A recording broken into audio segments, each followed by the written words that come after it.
Okay, welcome back to another video, guys. Today I thought I'd do a quick video on the suspension options for this car, 1978 450 SL R107 chassis. Now I've been looking into what options I have aftermarket for this car. I'm not talking about shocks. Obviously, you can use your Boltstein or what have you. I'm talking about aftermarket options on suspension as a whole, so springs, coilovers, that sort of thing. And I mentioned in previous videos that I'm quite keen to replace the suspension on this car, either maybe to widen out the wheels a bit and to drop the car a bit and space it out. So I've looked for options. Now there are basically three options that I've come up with, and if anybody else has any sort of the other options, please let me know. So the first one is going to be springs. Now on the springs, what people commonly do on these cars is obviously cut their OEM or their current springs to reduce the ride height of the car. Now I'm not such a fan on that. Some people have complained about poor ride quality. Some people say there's absolutely no problem with it. I'm not going to go that route. I do have a spare set of springs, but I'm not going to go that route. The other alternative with springs is to use lowering springs. So H&R, as an example, has lowering springs on offer that you could get. I think that drops about 15 or 20 mils from your car.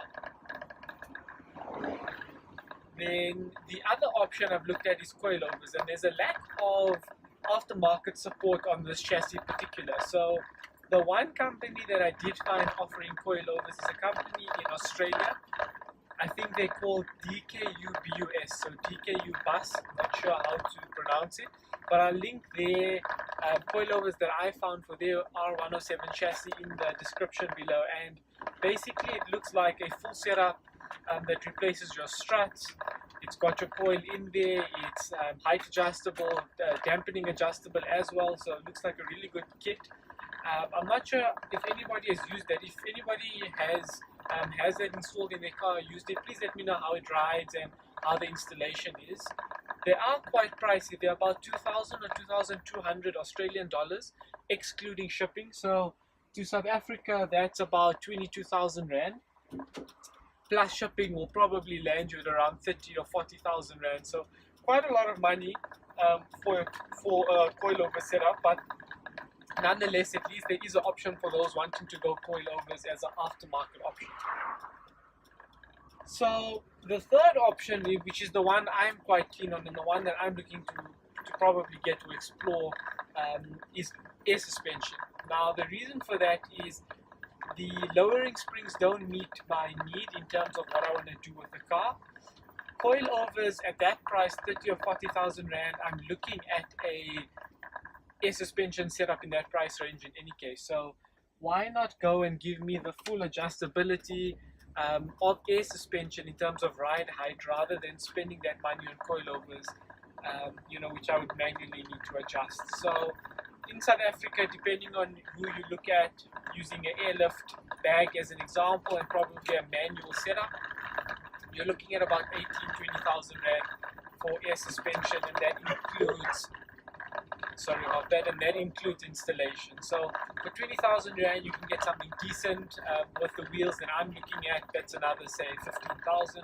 So 35,000 rand, I can get an air suspension setup done with wheels done, which would be basically the cost of just coilovers. So that's the route that I'm looking to go to.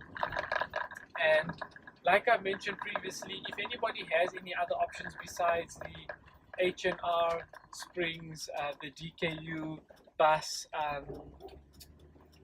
coilovers, and obviously air suspension. I know OCD were doing air suspension for this car. I'll link them below as well, but I see their page has removed the item for the air suspension bolt-on setup that they were doing. So I will probably go to an installer and get them to do a custom air suspension job. But if you guys know anybody else doing springs, coilovers, or air suspension setups specifically for the chassis that may be bolt on, please let me know so we can share with the community.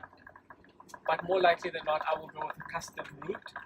And what I'll do is, when I get the custom setup kind of all the parts with the airlift kit, and I'm probably going to go not with a manual setup, with an electronic setup with a controller.